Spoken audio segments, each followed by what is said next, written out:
two of the most powerful drug lords in history, two funerals that stopped their countries in their tracks, two moments that revealed everything about the empires these men built and the worlds they left behind. On December 2nd, 1993, Pablo Emilio Escobar Gaviria was shot and killed on a rooftop in the Los Olivos neighborhood of Medellin, Colombia. He was 44 years old. He had been the most wanted man on the planet. He had built the Medellin Cartel into the most profitable criminal enterprise the world had ever seen. He had waged war against an entire country. He had bombed buildings, blown up airplanes, and assassinated presidential candidates. And when the bullets finally caught up to him on that rooftop, his body fell in a way that seemed almost ordinary for a man who had been anything but. 33 years later, on February 22nd, 2026, Nemesio Oseguera Cervantes, alias El Mencho, was killed during a military operation in the mountains of Tapalpa, Jalisco, Mexico. He was 59 years old. He had been the leader of the Jalisco New Generation Cartel, the most violent and fastest-growing criminal organization in the Western Hemisphere. He had evaded capture for over 3 decades. He had a $15 million bounty on his head. And when he finally fell, it was not a bullet on a rooftop that killed him. He bled out in the back of a military helicopter somewhere over the mountains he once ruled.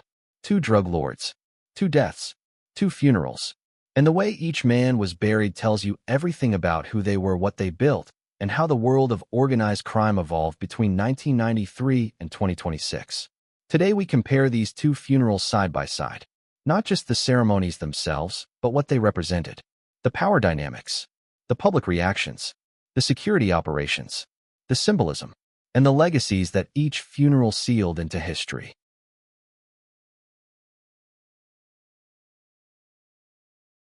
This is Pablo Escobar's funeral versus El Mencho's funeral, and the differences will shock you. Let us start with Pablo Escobar. When Pablo's body was carried down from that rooftop in Los Olivos on December 2nd, 1993, the news spread across Colombia and the world within hours. The man who had terrorized an entire nation for nearly a decade was dead. The reaction was immediate and divided. In the halls of government in Bogotá, there was relief. President Cesar Gaviria's administration had spent years and billions of pesos hunting Escobar. The search block, the elite police unit dedicated to finding him, had lost dozens of officers in the hunt. The DEA had poured resources into the operation. The CIA had provided intelligence. Los Peeps, the shadowy death squad funded by the Cali Cartel, had systematically dismantled Pablo's support network. His death was celebrated by officials as the end of a nightmare. But in the streets of Medellin, the reaction was very different.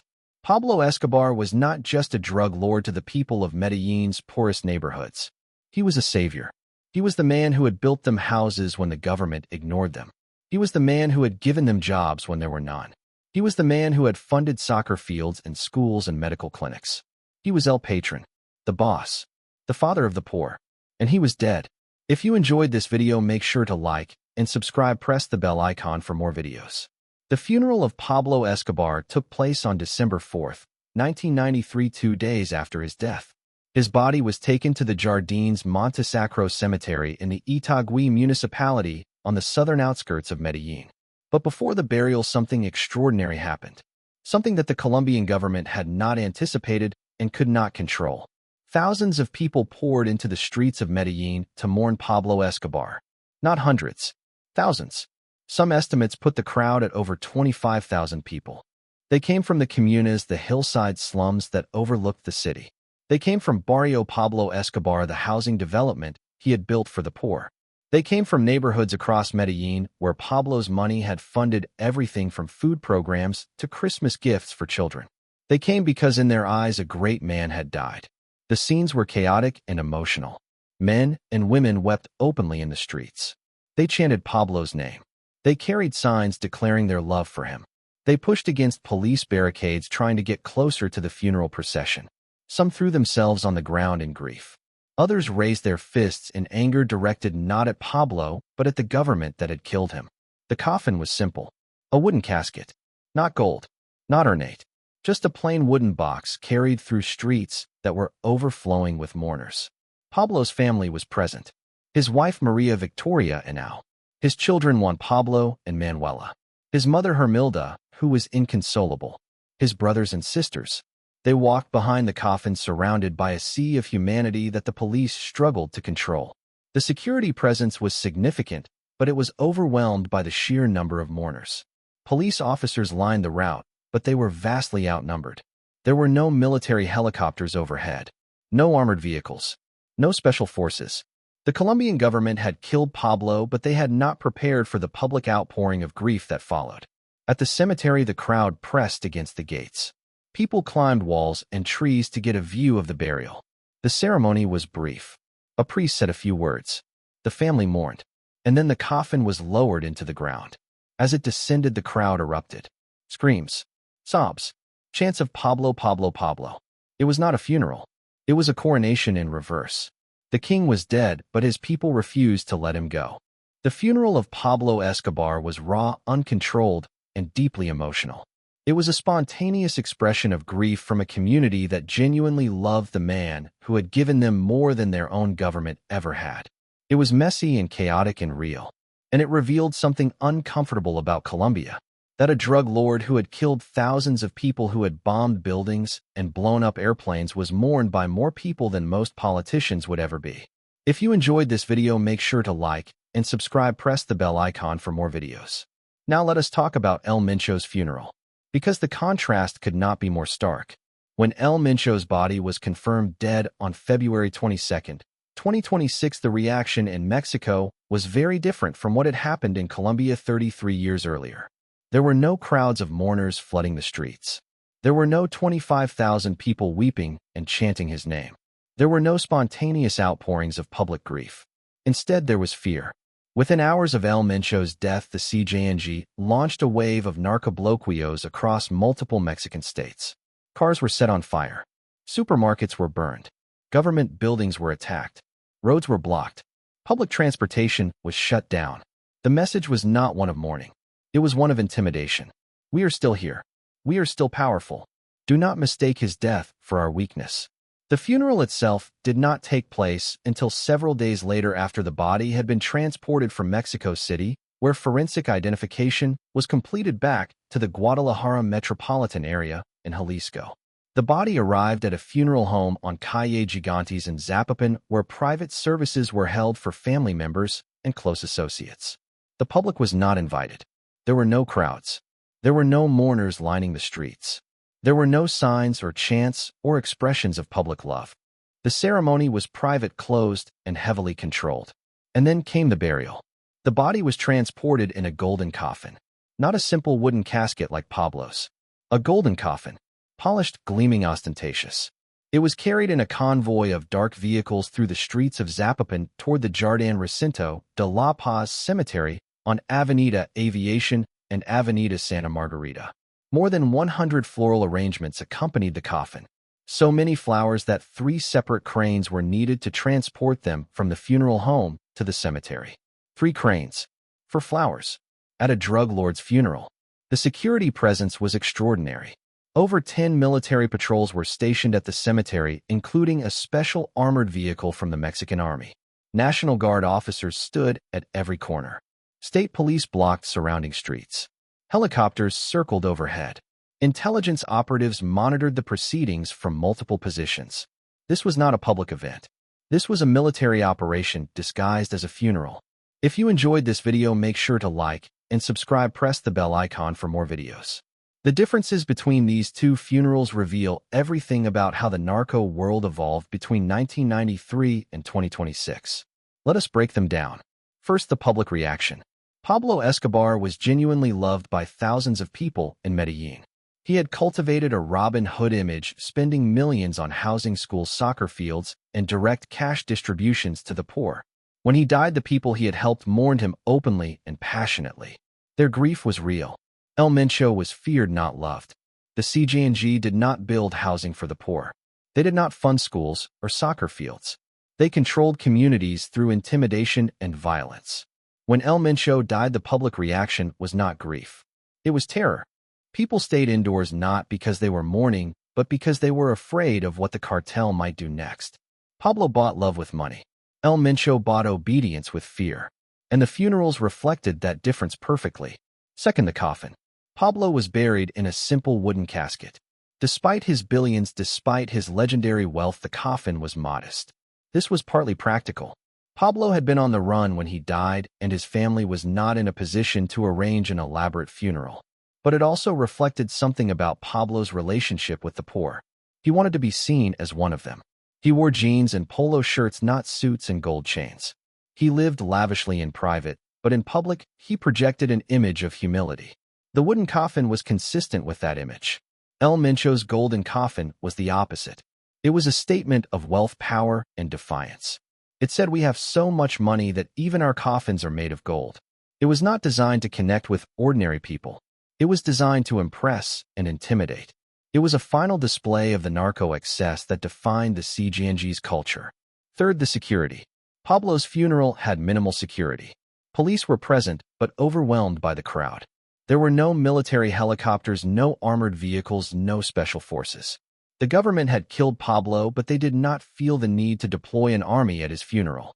El Mencho's funeral was a military operation. Dozens of patrols, armored vehicles, helicopters, intelligence operatives. The Mexican government was terrified of what might happen. They remembered the narcobloqueos. They remembered the violence that had erupted across multiple states. They were not taking any chances. The level of security at El Mencho's funeral told you everything about the power of the CGNG and the fear it inspired even after its leader was dead. If you enjoyed this video, make sure to like and subscribe. Press the bell icon for more videos. Fourth, the crowds. Over 25,000 people attended Pablo Escobar's funeral. They came voluntarily, driven by genuine grief and loyalty. Nobody forced them to be there. Nobody threatened them. They came because they wanted to say goodbye to a man they considered their benefactor. El Mencho's funeral was attended by a small group of family members and close associates. The public stayed away, not because they did not care, but because they were afraid. In the CGNG's world, attending the funeral of the boss could mark you as a target. It could draw the attention of authorities. It could put your name on a list. Fear kept people away, just as fear had defined El Mencho's entire reign. Fifth, the aftermath. After Pablo's funeral, life in Medellin gradually returned to normal. The Medellin cartel collapsed. The drug trade continued under different leadership, but the specific wave of violence that Pablo had unleashed subsided. His death was the end of an era. After El Mencho's funeral, nothing returned to normal. The CGNG fragmented into warring factions.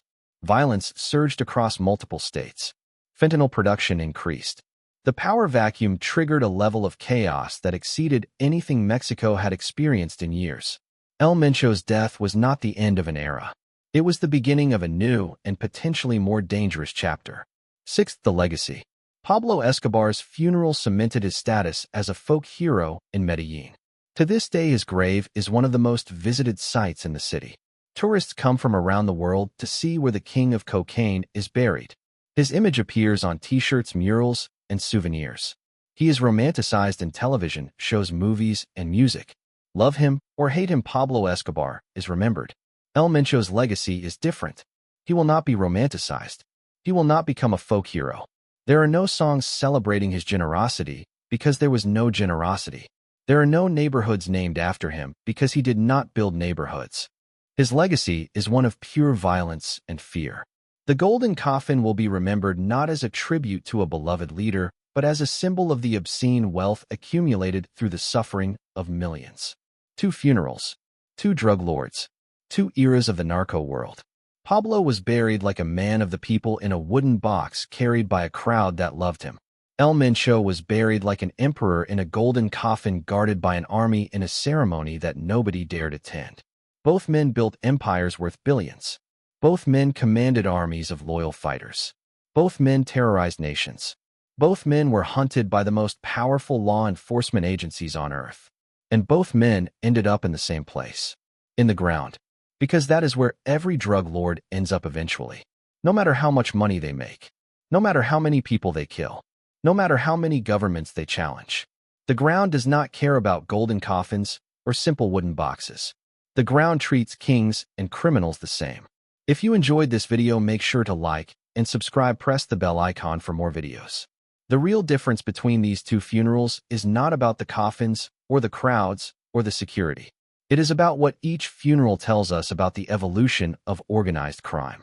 Pablo Escobar operated in an era when drug lords could still be folk heroes, when a man with enough money could buy the love of an entire city, when the narco world still had a romantic dimension, however false and however dangerous that romance might be.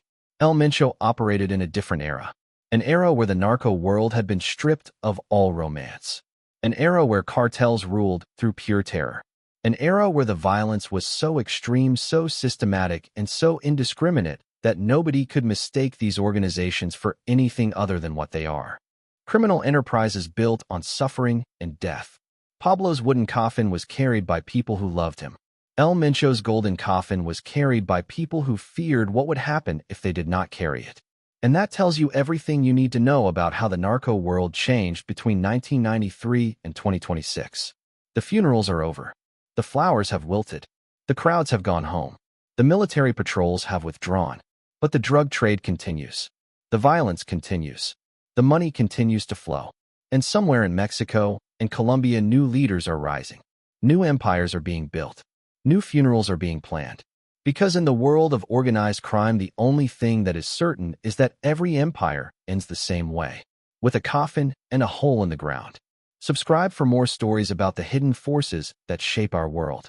Real stories told unfiltered, because the truth behind the headlines is always more important than the headlines themselves. See you soon.